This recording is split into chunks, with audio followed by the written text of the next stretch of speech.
Bien. Estamos grabando y compartimos pantalla. Este es el que quiero. Ahí va.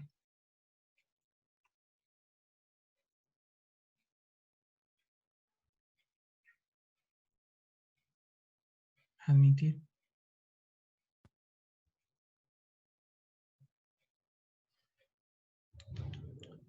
Dale, presentación, ponete.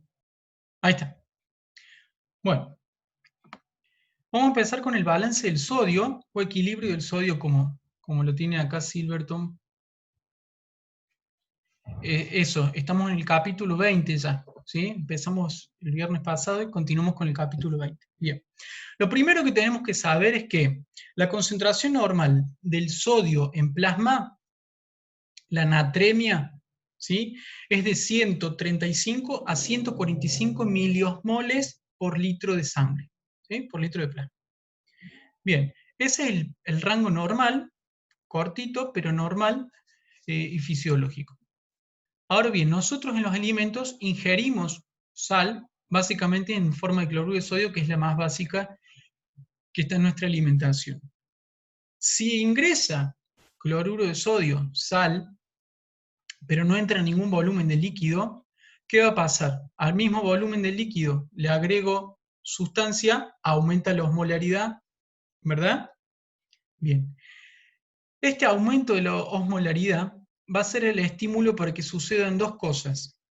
Una, que se secrete vasopresina destinada a conservar el agua, ¿sí?, para poder diluir esa ingesta del cloruro de sodio. Y dos, se va a producir la respuesta conductual, o sea, de la conducta de la sensación de sed. Tengo sed, necesito tomar agua. ¿Sí? Bien. Dijimos entonces que con esta secreción de la vasopresina nos aumenta la reabsorción renal del agua, no quiere que se escape, ¿sí? Entonces los riñones conservan esa agua. La sed nos da la sensación de querer tomar agua, por lo cual aumentamos la ingesta de agua, destinada también a reabsorber en los riñones y conservar esa agua. Ahora bien, en esta ingesta de agua nos aumenta el volumen del líquido extracelular, por lo cual nos aumenta la presión arterial. ¿Qué pasa cuando aumenta este volumen del líquido extracelular? Los riñones excretan sal y agua en una respuesta lenta. ¿Para qué? Y para volver la osmolaridad a su normalidad. ¿Sí? Ahí estamos viendo todos los bucles de retroalimentación. Y si aumenta la presión arterial por este aumento del volumen de agua, los reflejos cardiovasculares van a reducir la presión arterial, que es la respuesta rápida, regresando el volumen y la presión a sus valores normales. Por eso, cuando tenemos una excesiva ingesta de sal en las comidas, está muy relacionado con los factores de la hipertensión, y en los hipertensos recomienda reducir la ingesta de sal. ¿Sí? Fíjense en que lo recomendado, esto creo que no está en Silverton, lo recomendado es ingerir 5 gramos de cloruro de sodio al día, contando ya la sal que trae el alimento propiamente dicho. Pero generalmente nuestra ingesta es mayor, ¿por qué? Por los productos procesados y por la sal agregada que le ponemos cuando cocinamos, que a todo le ponemos sal. Por eso es recomendable también bajar un poquito la ingesta de la sal y quedarnos con lo que ya tiene el alimento. Bien, entonces, la excreción de sodio se da principalmente y mayoritariamente por el riñón y por las heces y la transpiración en menor medida. Después hay otros estados que no son fisiológicos, como pueden ser los vómitos, la diarrea y la sudoración profusa, describiendo la sudoración profusa como esa sudoración intensa que me da cuando me corrí la maratón y estoy hecho un agua, o cuando hice un ejercicio intenso bastante intenso, entonces es mucha la sudoración que tengo, ahí también se me está yendo un poco el sol. Ahora, otra cuestión que es bastante interesante. Si bien la reabsorción del sodio está regulada por la vía renal, todas estas compensaciones y estos balances en las vías del balance del sodio están más destinadas al volumen sanguíneo y a la presión arterial. Lo pueden ver acá en el gráfico, ¿sí? La serie de procesos que tienen el aumento del volumen y la presión arterial, más allá de la reabsorción del sodio. ¿Sí? Bien. Habíamos visto antes que había una hormona que era la encargada de abrir esos canales para que entre el sodio y se reabsorba. ¿Se acuerdan cuál es?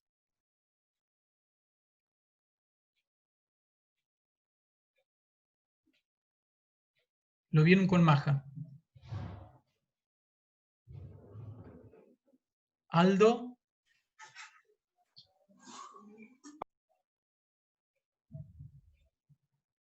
Aldosterona, muy bien, muy bien. Esa hormona controla el balance del sodio. La aldosterona es una hormona esteroidea que es sintetizada por las glándulas suprarrenales, por la corteza suprarrenal. Son dos glándulas accesorias que están encima del riñón. Sus células dianas son las células principales, o las células P, que se las denomina. ¿Dónde se ubican estas células P? Se ubican en el túbulo colector y en el tercio distal del túbulo contorneado distal.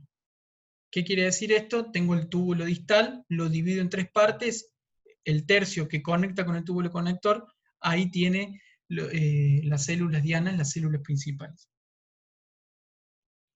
Bien. Sigue entrando gente, perdón que me voy distrayendo así, pero sigue entrando gente. Ahora, esta aldosterona, a ver si tengo el gráfico por acá.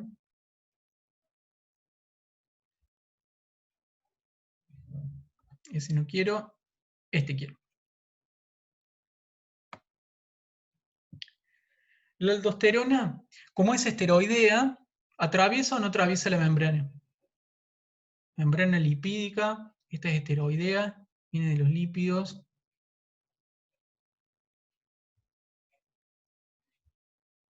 Bien, si es esteroideo o de naturaleza lipídica, va a atravesar la membrana, no necesita receptores ni nada. Por lo cual, su receptor es citoplasmático, está dentro del citoplasma, como lo pueden ver acá en el gráfico.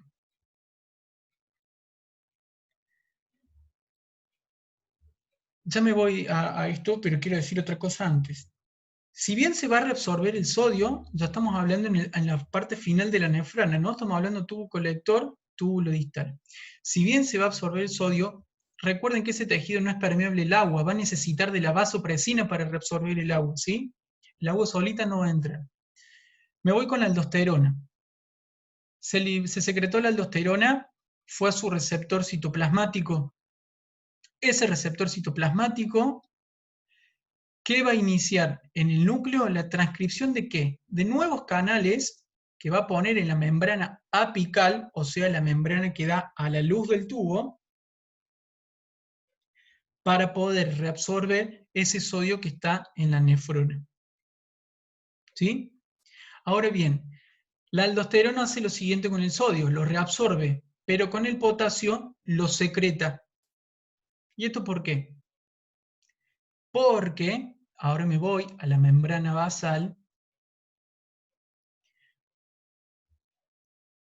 para reabsorber ese sodio que entró por la membrana apical, atravesó la célula, y ahora yo lo quiero en la sangre, porque para eso lo estoy reabsorbiendo.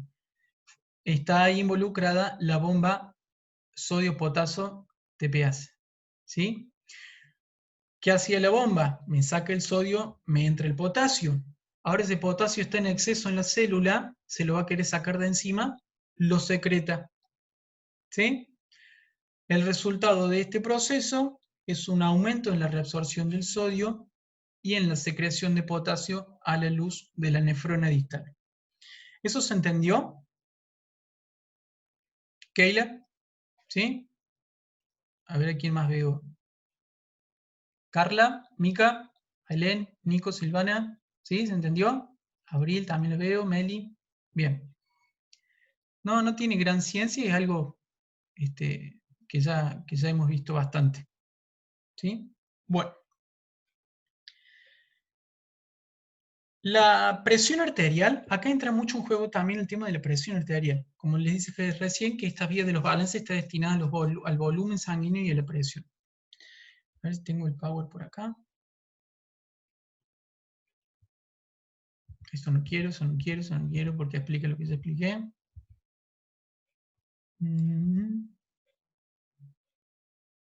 Ya me voy a eso. Bueno, no vean el power, escúchame. Bien, ¿cuáles son los procesos o los estímulos fisiológicos para que se libere la aldosterona? Hay dos estímulos primarios que son el siguiente. Uno, el exceso o el aumento en la concentración del potasio en el plasma, lo que denominaríamos hiperpotasemia o hipercalemia, también lo van a escuchar. Esa hiperpotasemia va a actuar directamente en la corteza suprarrenal como estímulo para liberar la aldosterona.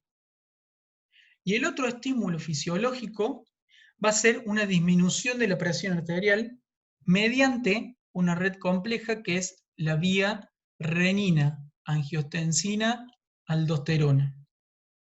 Repito, la baja presión arterial va a estimular la vía compleja renina, angiotensina, aldosterona. ¿Hasta ahí está claro? Sigo.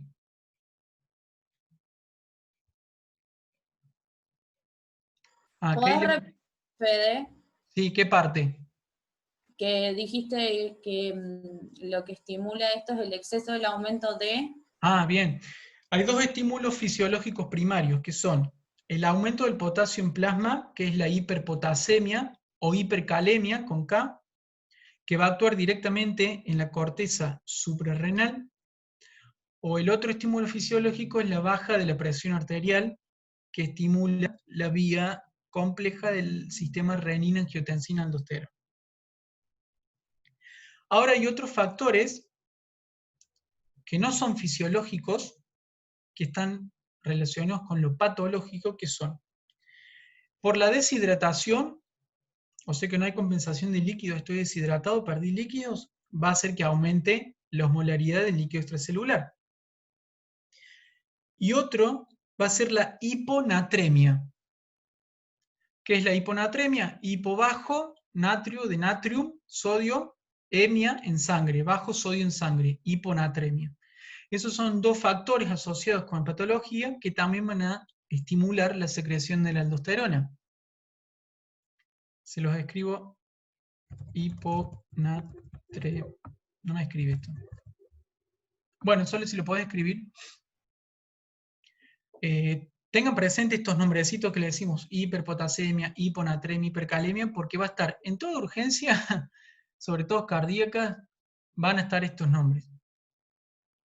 Y del medio interno también. Hiponatremia, perfecto. Bien, vamos a la vía, entonces, renina, angiotensina, aldosterona.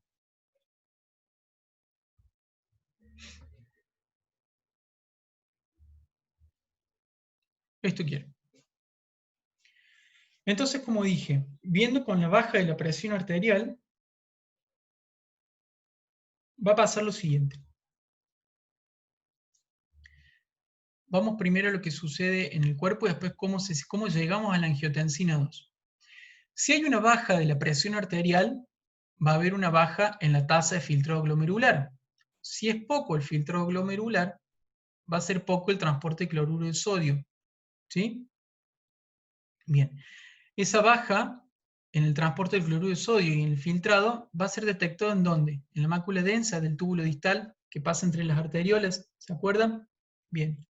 Mediante secreciones parácrinas, le va a decir a las células granulares de la arteriola aferente: loca, produzcan renina porque no estamos muy, muy bajos de cloro, de sodio y del filtrado. ¿Sí?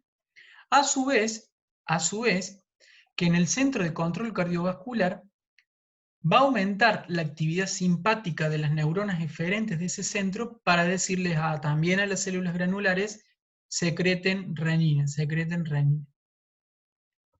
Y la presión arterial también tiene un efecto directo sobre esas células granulares, o sea que tiene tres frentes de estímulos, desde el centro de control con las neuronas simpáticas, la baja presión arterial por sí misma y la secreción parácrina de la mácula densa.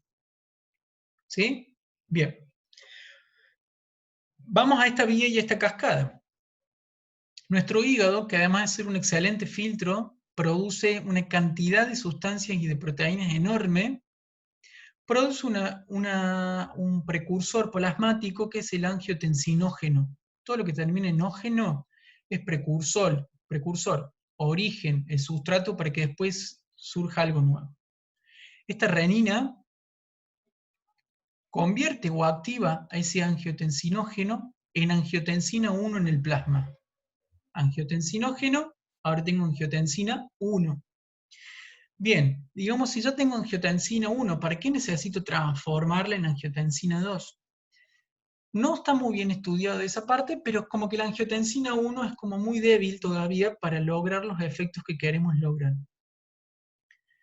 Entonces, ¿qué pasa? Necesito un mejoramiento, si se quiere, y va a tomar contacto con otra enzima, que es la enzima convertidora de angiotensina, la ECA, y la va a transformar en angiotensina 2 en el plasma. Esta enzima convertidora de angiotensina se creía primeramente que solo se ubicaba en los pulmones. Ahora con los estudios se sabe que es parte de los endotelios de los vasos sanguíneos. O sea, que anda mi angiotensina 1 muy debilucha, ¡pum!, toma contacto con la enzima convertidora de angiotensina y se potencia y se activa al 100%. ¿Sí? ¿A dónde va a actuar esa angiotensina 2? Y a donde tenga que liberar la aldosterona. ¿Y quién libera la aldosterona? La corteza suprarrenal. Entonces la corteza suprarrenal va a tener los receptores para la angiotensina 2, ¡pum!, libera aldosterona. ¿Se entendió? ¿Sí? Con que pongan 3 sí en el chat me conformo que se entendió. Keila ya dijo así. Renzo dice que sí. Nico. Sil. Bien.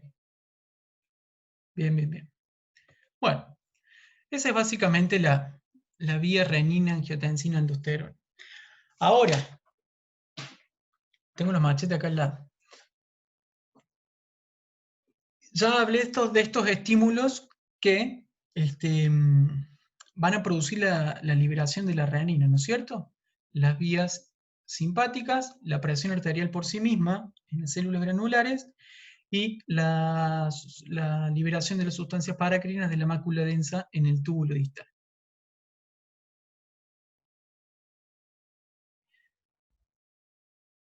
Médula o corteza de qué, Miguel?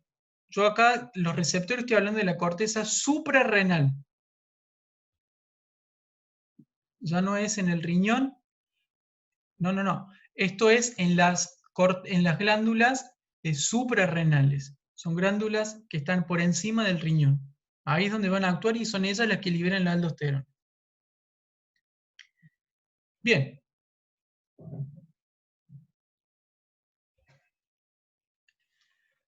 Para establecer la presión, cuando tenemos una presión arterial baja, la reabsorción de sodio no actúa por sí misma para restablecer la presión, sino que la reabsorción del sodio estimula otros mecanismos para ingerir volumen o para contenerlo. Por ejemplo, estimulando la respuesta conductual de la sed.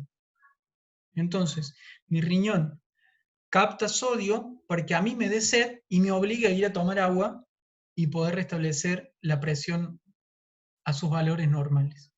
¿Sí? Bien. La angiotensina 2 no es solamente esa función la que tiene. Es una hormona muy poderosa y tiene otros factores o otros receptores que no están solamente en la corteza suprarrenal, entonces sus efectos son otros. Por ejemplo, en el hipotálamo va a tener receptores para qué. Cuando llega la angiotensina 2 al hipotálamo, el hipotálamo aumenta la secreción de vasopresina para que en el riñón no se me vaya agua, me lo guarde. ¿Sí? Fíjense en cómo el sistema y el cuerpo va atacando distintos frentes a la vez para poder conservar la homeostasis renal y la presión y los volúmenes. ¿Sí? Entonces, por un lado, fue a actuar a las glándulas suprarrenales, pero por el otro lado, como va en la sangre, se fue al hipotálamo, para que ahí se libere vasopresina y vaya a hacer lo suyo. Dijimos que estimula la sed para poder incorporar líquido. A su vez que es un vasoconstrictor. ¿Para qué va a ser un vasoconstrictor? Y para que al contraer las arteriolas aumente la presión sin cambios en el volumen. ¿Sí? Y como dijimos, va a actuar al centro de control cardiovascular para que aumente la eferencia simpática del corazón y de los vasos, y va a producir dos cosas. Uno, aumento del volumen minuto y vasoconstricción de esos vasos. ¿Qué es el volumen minuto? Eso lo vamos a ver en cardiovascular, pero para que tengamos una idea, es el volumen de sangre que tira en un minuto el corazón. O sea, aumenta, va a mandar más flujo de sangre todavía. ¿Sí? Es algo simpático, reflejo que no está a nuestro alcance. Vamos bien, ¿no? Esto ya lo dije. Acá, vamos a los péptidos. Hay un péptido que se llama péptido natriurético atrial, que es lo que dice Na, y después está el péptido natriurético cerebral. Vamos a ver al péptido natriurético atrial. Como dice su nombre, péptido es una cadena de aminoácidos muy chica, natriurético porque tiene la habilidad de excretar sodio. Con la aldosterona estábamos captándolo porque lo necesito, con el péptido natriurético lo estoy excretando porque lo tengo en exceso o me está produciendo algo que no está bueno. ¿Sí? Y atrial porque la libera las células miocárdicas de las aurículas o de los atrios del corazón. ¿Cuándo ocurre esto? Cuando hay un aumento en la presión arterial.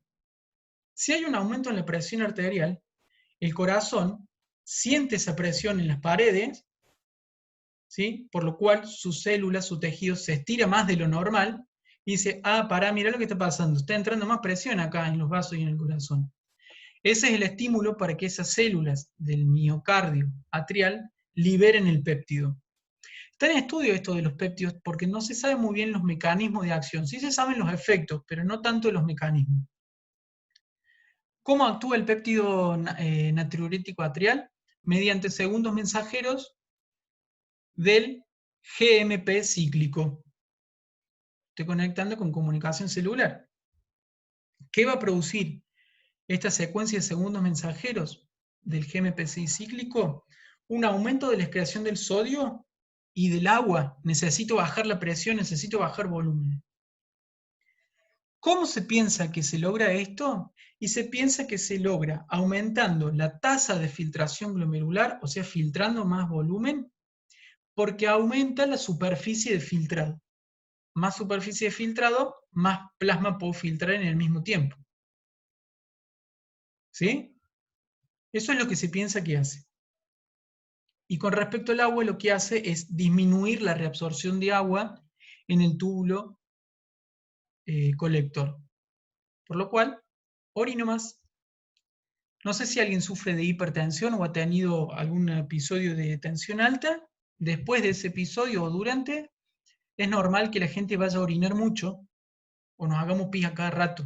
Bueno, mi cuerpo está tratando un mecanismo de compensación de sacar volumen de la sangre y del líquido para que pueda restablecerse los valores. ¿Sí?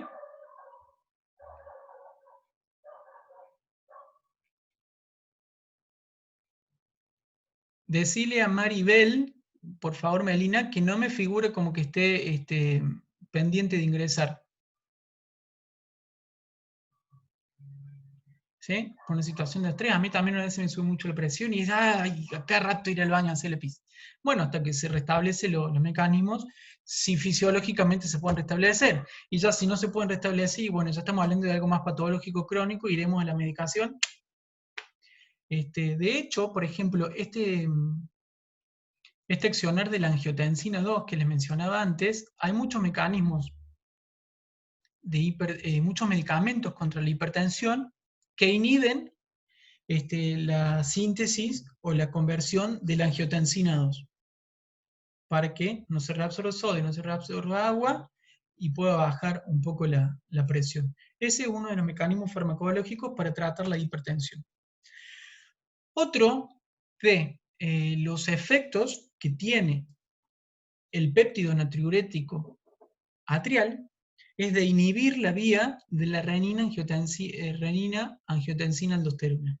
Se mete y las inhibe esa síntesis para que no se produzca la angiotensina 2 y se desencadene el proceso de la liberación de la aldosterona, y también va a actuar al centro de control cardiovascular del bulbo raquídeo, bajando la presión arterial. ¿Sí? Va a actuar en estas neuronas eferentes diciendo, no se encarguen de subir la presión, necesito bajar. ¿Quedó claro? ¿Sí? Vamos bien. Pero que no es difícil, es simplemente sentarme a recordar los nombres y los procesos. No tiene mucha ciencia esto. Me voy ahora con el balance de potasio, que me quedan 10 minutos rápido. No quiero más este power, quiero el otro. O bueno, no voy a usar power para no perder tiempo. ¿Qué es lo que tenemos que saber del balance de potasio? Primero, sabemos que el potasio mayoritariamente está dentro de la célula, por lo cual el 2% del potasio total del cuerpo se encuentra en el líquido extracelular. Y la concentración plasmática es 3,5 a 5 miliequivalentes por litro de potasio. Bien, si hay un aumento en el ingreso de potasio al cuerpo, se produce una hiperpotasemia. Lo dije recién con el sodio, esa hiperpotasemia la detecta la glándula suprarrenal. ¿Qué hacemos? Activo la reabsorción de aldosterona, porque la aldosterona me guarda sodio, pero me secreta potasio. Ahí tengo un mecanismo para sacarme el potasio de encima. ¿Sí? Bien. Entonces hablemos de la hipopotasemia y de la hiperpotasemia. La hipopotasemia, concentraciones de potasio bajas en el plasma por debajo de ese valor normal, ¿qué va a hacer con respecto a la célula? Va a aumentar el gradiente de concentración célula líquido extracelular. Si se me va potasio de líquido extracelular, la célula ¿qué va a hacer? Y va a querer mandar por gradiente, hay más adentro que afuera. Si la célula pierde potasio, ¿qué le pasa? Se hiperpolariza. Y esto es muy riesgoso por lo siguiente. Produce debilidad muscular. ¿Por qué? Porque al hiperpolarizarse tiene dificultad para disparar un potencial de acción y que se generen los mecanismos de acción con ese potencial. ¿Sí? Por eso nos da debilidad muscular y la gente está con hipopotasemia, anda ahí toda tirada, que no se puede mover. Pensemos lo siguiente, el corazón tiene células, tejido muscular cardíaco, y en la respiración también intervienen músculos respiratorios. Me va a afectar los músculos respiratorios y me va a afectar el corazón también. Si no lo trato y no repongo esa falta de potasio en el líquido extracelular, o la terapia intensiva, o la coma, o el infarto, o la muerte. Por suerte, ¿qué basta? Primero se detecta a nivel muscular, che, tengo mucho calambre, tengo debilidad muscular, voy al médico, me ponen potasio por un suero, o me mandan a hacer dieta, come más banana, come más naranja, toma suplemento con potasio. Listo, se restablece vida normal. ¿Qué pasa cuando hay una hiperpotasemia? Disminuye el gradiente porque está aumentando el potasio extracelular, se está despolarizando la célula, y eso es muy peligroso porque en esa despolarización la célula se vuelve más excitable, pero después cuando quiere volver a su reposo no puede, se mantiene excitada constantemente con esa despolarización. Y eso sí es más peligroso porque en el corazón te puede agarrar una arritmia, porque no puede volver a tener el potencial y a marcar el ritmo, y ahí viene la arritmia, y ahí viene el infarto, morimos. De hecho, es lo que hacen con cuando dictan la pena de muerte, por ejemplo en Estados Unidos, que ponen la bomba de potasio, te inyectan potasio por la vena, eso va, despolariza todo el medio interno, chau, el tipo se murió infartado. he sabido de casos de gente con hipopotasemia internada en terapia intensiva y la enfermera bruta fue y le clavó una inyección de potasio directamente en la vena y el tipo de pasar con una hipopotasemia estaba súper excitado con una hiperpotasemia, casi se nos va. Bueno, cosas que pasan, chicos. Manden al enfermero y te va de vuelta. ¿Qué, qué, ¿Qué eventos puede ocasionar una hipopotasemia o una hiperpotasemia? Primero, una enfermedad renal en donde no puedo regular esta secreción y reabsorción de sales, ¿sí? En cualquier parte del riñón, especialmente las que se encargan de esta parte de excretar o reabsorber potasio. Segundo, estados no fisiológicos, diarrea y vómitos. Perdemos mucho potasio por la diarrea y el vómito, por eso constantemente están hidratándonos con sales y con mucho suero para restablecer la osmolaridad del cuerpo. Diuréticos, hay sabido mucha gente que hace dieta y toma diuréticos para eliminar el líquido y tener menos peso, y el exceso de esos diuréticos allá se te fueron la sal y te vamos a la guardia del hospital también porque está con el potasio bajo. Y la deshidratación. Una cosa es, estoy deshidratado, tomo agua, y otra cosa, tuve una sudoración profusa porque tuve 41 de fiebre, o me fui a correr una maratón a las 3 de la tarde en enero y perdí demasiadas sales y demasiadas agua. Por eso están, para los deportistas de alto rendimiento, el Gatorade y el Power y todas esas cosas que no solo tienen agua, sino que tienen sales para reponer esa pérdida de sales. ¿Sí? Si mi balance de rehidratación no es de sales y agua, y estoy teniendo algo peor, porque estoy metiendo volumen, pero la osmolaridad me está bajando más, porque los mismos solutos en mayor volumen de líquido, y me está bajando la osmolaridad del medio interno. ¿Sí? Y algo muy importante también es que el potasio está ligado al equilibrio ácido-base del organismo, que también tiene que actuar el organismo en un rango de pH muy, muy cortito y muy estrecho. Bueno, eso lo vamos a ver ahora cuando veamos equilibrio hidroeléctrico y equilibrio ácido-base, pero básicamente porque en esto de los importadores entra protones, sale potasio, y ahí tiene que ver también la incidencia del potasio. Bueno, y eso es todo lo que podemos hablar del balance de potasio y sodio. Tienen el Silverton, ahí con buenos gráficos para que lo puedan dilucidar. ¿Hay alguna pregunta? No, chicos, no va a haber otro bloque. Así que hoy terminamos un rato antes. ¿Sí? Este es el fin y nos vamos a cocinar algo rico. ¿Preguntas? ¿Dudas? Y el cloro va a acompañar siempre el sodio. Recuerden que si se generan esos, a ver, si está entrando sodio y por gradiente eléctrico, y me va a entrar el cloro también, ¿sí? Así que el cloro está muy jugado con el sodio en eso de las reabsorciones. ¿Otra pregunta?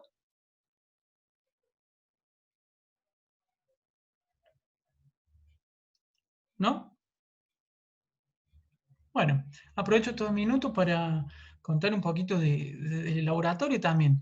Es muy normal ver, no tanto hiponatremias. Yo la verdad que los años que trabajé en el hospital, una sola vez vi un caso de hiponatremia que era consecuencia de otra enfermedad. Pero sí, no digo que es muy común, pero vas a ver casos sobre todo de hipernatremia. Eh, eh, no digo que es bastante común, pero a veces aparece alguno que tiene problemas con las sales.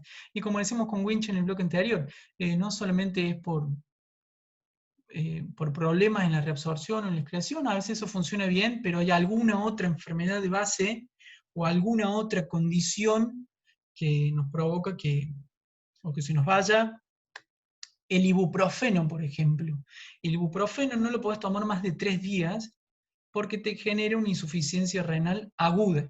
Cuando hablamos de algo agudo es algo que viene, se manifiesta y se va. Lo crónico es lo que se mantiene en el tiempo. El ibuprofeno, produce una insuficiencia renal. A mí una vez me pasó con un ibuprofeno de 1 gramo, que lo tomé más de 3 días. 1, iba muchísimo al baño a orinar, y 2, andaba así, temblando porque se me iban las sales con esa agua. Así que tampoco usar de ibuprofeno sobre todo en los niños, ¿sí? Y en las personas adultas. La hipertensión busca deshidratar a la persona, no es que busca deshidratar y dejarnos secos, sino que el mecanismo compensatorio que tiene más a mano es largar un poco de líquido para bajar la presión y después ver cómo resolvemos esa falta de líquido cuando se estabilice la presión.